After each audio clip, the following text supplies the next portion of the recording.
ದಿನಗಳಲ್ಲಿ ಮೂತ್ರಪಿಂಡದ ಕಲ್ಲುಗಳನ್ನು ಕರಗಿಸುವುದಕ್ಕೆ ಔಷಧವಾಗಿ ಕಾಡು ಬಸಳೆಯನ್ನು ಬಳಸುವುದರಿಂದ ಇದು ಜನಪ್ರಿಯತೆಯನ್ನು ಗಳಿಸುತ್ತಿದೆ. ಇದನ್ನು ಕರ್ನಾಟಕದ ಕೆಲವು ಭಾಗಗಳಲ್ಲಿ ಸ್ಲೇಟ್ ಸೋಪ್ ಎಂದು ಕರೆಯುತ್ತಾರೆ ಹಾಗೂ ಏರ್ ಪ್ಲಾಂಟ್ ಅಥವಾ ಕಲಾಂಚೋ ಪೆನಟ ಅಥವಾ ರಣಪಾಲ್ ಎಂದು ಕರೆಯುತ್ತಾರೆ. ಕಾಡು ಬಸಳೆಯ ಸಸ್ಯಶಾಸ್ತ್ರೀಯ ಹೆಸರು ಬ್ರಯೋಫಿಲ್ಲಮ್ ಪಿಲಾಟಮ್. ಇದು ಪ್ರಮುಖವಾಗಿ ಮಡಗಾಸ್ಕರ್ ಮತ್ತು ಭಾರತ ಸೇರಿದಂತೆ ಏಷ್ಯಾದ ಇತರ ಭಾಗಗಳಲ್ಲಿ ಬೆಳೆಯುತ್ತದೆ.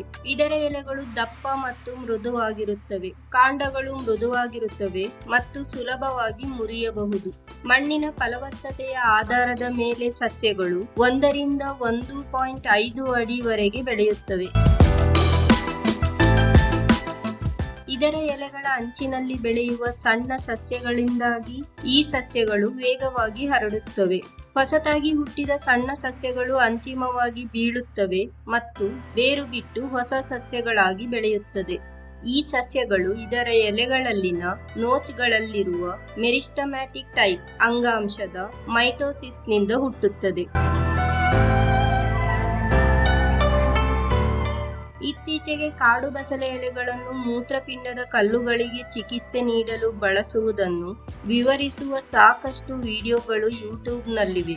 ಕೆಲವು ಆಯುರ್ವೇದ ಮತ್ತು ನಾಟಿ ಔಷಧಿಗಳ ಪ್ರಕಾರ ಕಾಡು ಬಸಳೆ ಎಲೆಗಳನ್ನು 3 ದಿನಗಳ ಕಾಲ ಎಳನೀರು ಅಥವಾ ಟೆಂಡರ್ ಕೋಕೋನಟ್ ರಸದೊಂದಿಗೆ ಖಾಲಿ ಹೊಟ್ಟೆಯಲ್ಲಿ ಸೇವಿಸುವುದರಿಂದ ಮೂತ್ರಪಿಂಡದ ಕಲ್ಲುಗಳು ಕರಗುತ್ತವೆ.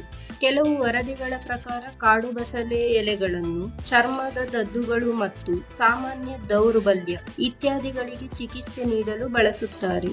ಧನ್ಯವಾದಗಳು. ಈ ವಿಡಿಯೋ ನಿಮಗೆ ಇಷ್ಟವಾಗಿದ್ದಲ್ಲಿ ಲೈಕ್ ಮಾಡಿ, ಶೇರ್ ಮಾಡಿ, ಸಬ್ಸ್ಕ್ರೈಬ್ ಮಾಡಿ ಮತ್ತು ನಿಮ್ಮ ಅನಿಸಿಕೆಗಳನ್ನು ಕಮೆಂಟ್ ಮಾಡಿ.